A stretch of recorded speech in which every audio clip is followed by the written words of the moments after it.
Good morning বন্ধুরা। আশা করি ঈশ্বরের কৃপায় প্রত্যেকে ভালো আছো। আমিও মোটামুটি ভালোই আছি, খুব বেশি ভালো না, কারণ জানোই আগের ব্লগে তোমরা দেখেছো আমার শ্বশুরমশাই অসুস্থ, উনি ক্যান্সারের পেশেন্ট। তো বাড়িতে একজন ক্যান্সারের পেশেন্ট থাকলে যা হয়। আর আজকে আমি সকাল সকালই চলে এসেছি, সকাল থেকে আজকে তোমাদের সাথে আমার ব্লগটা শেয়ার করছি। আমার জানো ডেলি ব্লগ না, আমি ডেলি ব্লগ দিই না, তবু তোমাদের সাথে যতটুকু পারছি এই বাড়িতে এত অসুবিধার মধ্যে সেটাই তোমাদের সাথে শেয়ার করছি। এখন সকালে ঘুম থেকে উঠে আমি বিছানাগুলো সব গুছিয়ে নিচ্ছি, আর বিছানাটা গোছাতে গোছাতে তোমাদের সাথে একটা ছোট্ট রিকোয়েস্ট করে নিচ্ছি তোমাদের কাছে, যে তোমাদের যদি আমার ব্লগ ভালো লাগে, যদি মনে হয় যে তোমাদের পছন্দ হচ্ছে, তবে অবশ্যই একটা লাইক করো এবং একটা কমেন্টস করো।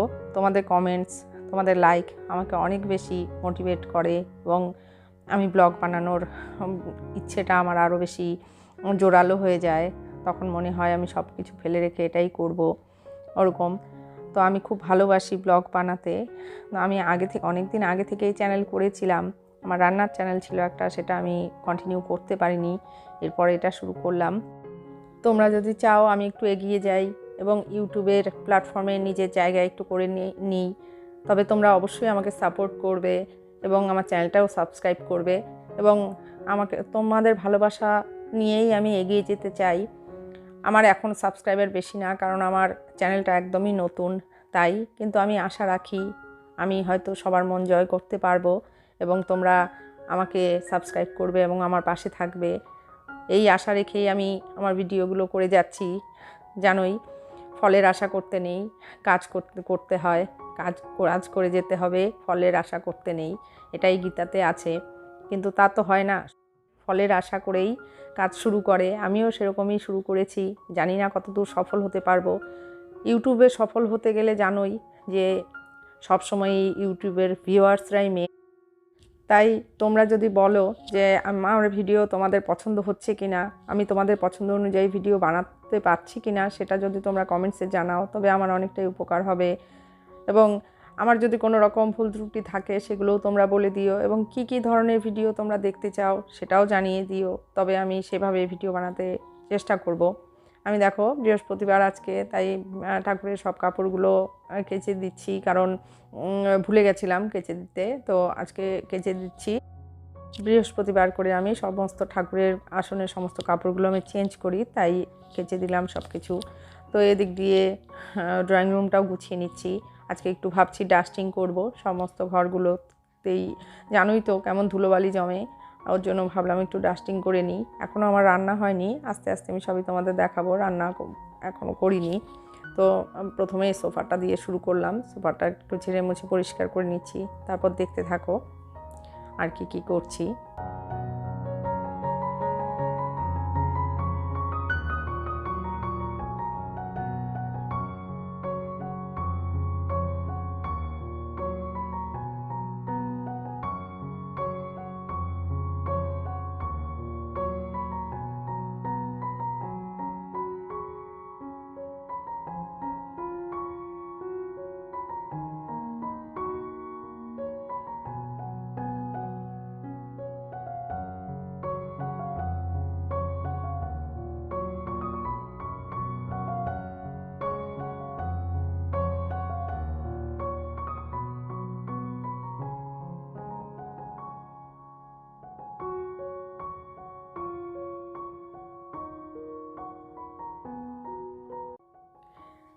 আমি কিছুই বুঝতে পারি না এই কাচের ভেতরেও যে এত ধুলো কী করে জমে। প্রায় প্রতিদিনই মুছতে হয় এগুলো, তবু আমার যেহেতু প্রতিদিন সময় হয় না, তাই আমি 2-3 দিন বাদে বাদে এগুলোকে একটু ডাস্টিং করে নিই। তোমরাও হয়তো করো, তো এভাবেই করি।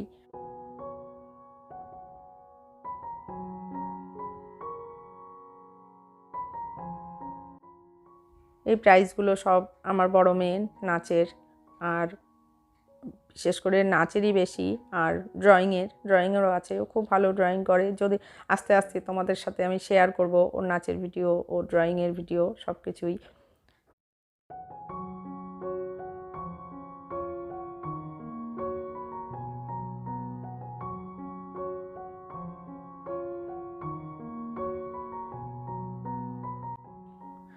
সব কিছু ডাস্টিং করে নিয়ে এবার আমি ঘরটা ভালো করে ঝাড় দিয়ে নিচ্ছি, কারণ ঘরটা ভালো করে ঝাড় দিয়ে না মুছলে ঘরটা ভালো মোছা হয় না। তাই ভাবলাম সব কিছু ভালো করে ঝাড় দিয়ে নিই, ঝাড় দিয়ে তারপর সুন্দর করে মুছে নেব। আর বৃহস্পতিবারে তো ঘর মুছতেই হয়। এখন একটু ঝাড়ুটাও নোংরা হয়ে গেছে, তাই ভাবলাম ঝাড়ুটাও একটু ধুয়ে নিই। আর এই ঝাড়ুগুলোতে খুব চুল আটকে যায়, সেই চুলগুলো ছাড়িয়ে ছাড়িয়ে একটু ধুয়ে নিতে হয়।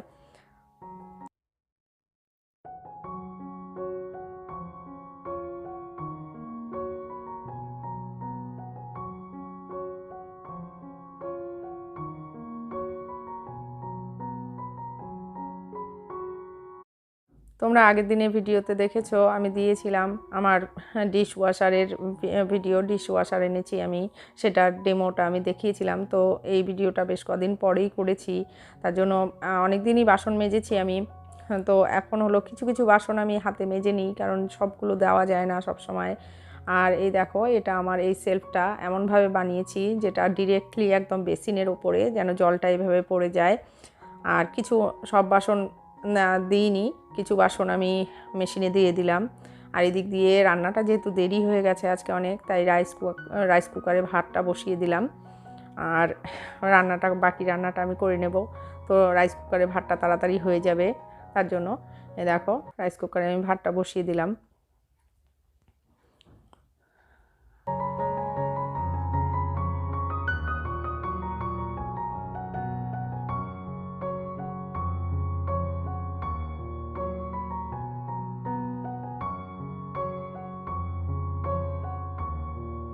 আজকে যেহেতু বৃহস্পতিবার, তাই নিরামিষ রান্না করব। তো আমি ভাবছি পনির রান্না করি। আর আমার মেয়েরা পনির খুব ভালোবাসে, বিশেষ করে বড় মেয়ে খুব ভালোবাসে, ছোট মেয়ে অতটা পছন্দ করে না। তো পনির করে নিচ্ছি। পনিরটাকে প্রথমে ভেজে নিলাম, এরপর আমি পনিরটা শুধু একটু মশলা দিয়ে ঝোল করে নেব, যেটা শাহি পনিরের মতো করে। আর এতে দিয়ে দিচ্ছি আমি, দেখো, একটু আদা বাটা, 1 চামচ মতো আদা বাটা, 2 চামচ জিরে বাটা,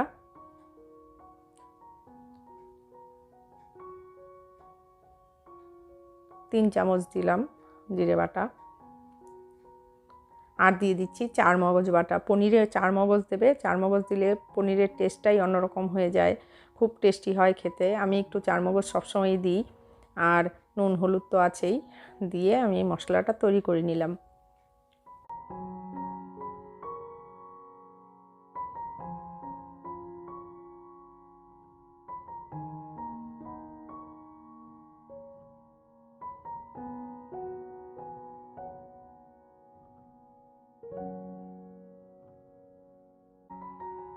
পনিরগুলো ভেজে নিয়ে ওই তেলে আর একটু তেল দিয়ে দিলাম, দিয়ে এতে দিয়ে দিলাম 5 ফোড়ন। 5 ফোড়নের যখন ফ্লেভারটা বেরিয়ে আসবে তখন মশলাটা দিয়ে দেব।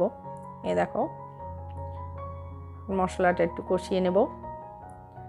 এই পনিরের রেসিপিটা দিয়ে তুমি রুটিও খেতে পারবে, ভাতও খেতে পারবে। রুটি পরোটার সাথে বেশি যায়, আমি এটা রাতেই বেশি করি। তো আজকে একটু দুপুরবেলাই করলাম, কারণ তাড়াহুড়ো করে সময় পাচ্ছি না, তার জন্য অন্যদিকে কাজ করতে গিয়ে আমার দেরি হয়ে গেছে। আর জানোই, ভিডিও করতে গেলে প্রত্যেক অ্যাঙ্গেলে ক্যামেরা সেট করে তারপর সেটা করা অনেকটা টাইম লেগে যায়। এমনি নর্মাল কাজ করতে যে টাইমটা লাগে তার থেকে অনেক বেশি সময় লাগে ভিডিও বানালে, তার জন্য আমার আরও দেরি হয়ে গেছে। তো এদিকে দেখো, আমার পনিরটা প্রায় হয়ে গেছে, এবার আমি জল দিয়ে দেবো। এতে 2 কাপ মতো জল দিয়ে দিলাম।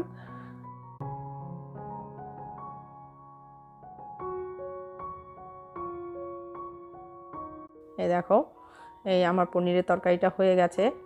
এদিক দিয়ে আমার রান্নাটাও, সমস্ত রান্নাই কমপ্লিট হয়ে গেছে। বাকি রান্নাগুলো তোমাদের সাথে আর শেয়ার করিনি, শুধু পনিরটাই করলাম, কারণ সমস্ত রান্নাগুলো শেয়ার করতে গেলে অনেকটা বড় হয়ে যাবে ভিডিও, তাই। আর আমি আগের একটা ভিডিও আছে, দেখবে আমি সবজি সমস্ত মশলা কী করে কেটে গুছিয়ে রাখি, আমি এন্ড স্ক্রিনে দিয়ে দেবো, তোমরা দেখে নেবে ভিডিও, সেই ভিডিওটা। তো আমার এদিকে রান্না হয়ে গেছে। রান্নার পর আমি সমস্ত গ্যাসের ওভেন সমস্ত কিছু মুছে পরিষ্কার করে তারপর বাকি কাজ করব।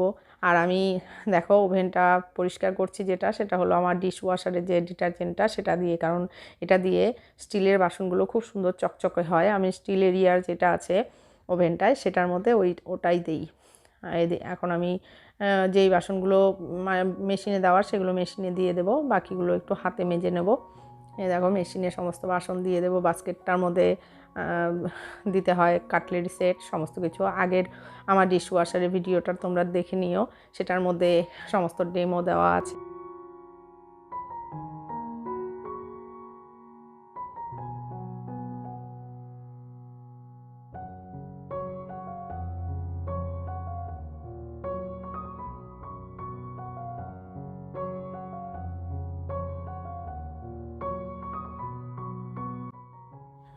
সমস্ত কাজকর্ম করে স্নান করে এবার আমি চলে এসেছি ফুল নিয়ে যেতে।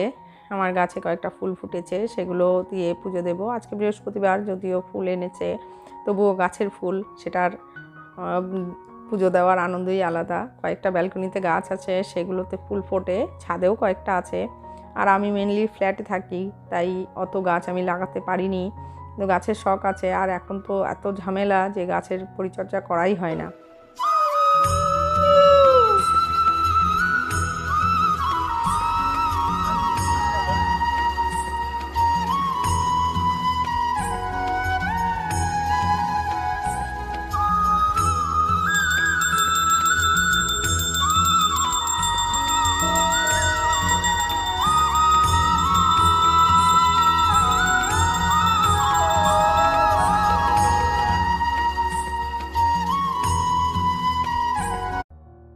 পুজো শেষ করে এবার আমি খেতে চলে আসলাম। তো আমি আজকে করেছিলাম দেখো উচ্ছে আলু ভাজা। উচ্ছে আলু ভাজা করলে আমার সবসময় উচ্ছেটা আলাদা, আলুটা আলাদা রাখতে হয়, কারণ আমার ছোটো মেয়ে একটু আলাদা আলু ভাজাটা খায়, তার জন্য ওর জন্য আলাদা করে আলু ভাজাটা রাখতে হয়। আর এদিকে করেছি বেগুন ভাজা। গরম গরম যেহেতু ভাত করেছি, গরম গরম ভাত আর বেগুন ভাজা ঘি, এটা খুব টেস্টি খেতে, জানো তোমরা, আমার মেয়েরাও পছন্দ করে। আর করেছি লাল শাক, আর করেছি পনিরের তরকারি। এ কটাই করেছি আজকে, আর বেশি কিছু করিনি, বৃহস্পতিবার তার জন্য। তো এই দেখো আমার সমস্ত রান্নাবান্না কমপ্লিট। এখন আমরা খাবো, খেয়ে দিয়ে তারপর বাকি কাজগুলো করব। তা আজকে সকাল থেকে আমি দুপুর পর্যন্ত আজকের যা যা করলাম এবং আমার রুটিনটা তোমাদের সাথে শেয়ার করলাম। এখন আমার খাওয়া দাওয়া হয়ে গেছে, তো মেশিনে এই যে সার্ফটা এই জায়গায় দিতে হয়, দিয়ে আমি এখন মেশিনটা চালিয়ে দেব। তো বাসনগুলো সব ধোয়া হয়ে যাবে, একদম রান্নাঘর পরিষ্কার হয়ে যাবে। তো আজকের ভিডিওটা তোমাদের কেমন লাগলো অবশ্যই কমেন্টস করে জানিও। আর যদি ভালো লাগে তবে অবশ্যই লাইক করো, শেয়ার করো, আর চ্যানেলটা সাবস্ক্রাইব করতে একদম ভুলো না। পরবর্তীতে আরও একটা নতুন ভিডিও নিয়ে তোমাদের সামনে চলে আসব। আর এখন আমি মেশিনটা চালিয়ে দিয়ে যাব একটু ঘরে, কারণ মেয়েটার একটু শরীরটা ভালো না, বলছে, ও ডাকছে অনেকক্ষণ থেকে, তাই ওর কাছে যাব। এই দেখো শুয়ে শুয়ে মোবাইল দেখছে। তো এখন আজ তবে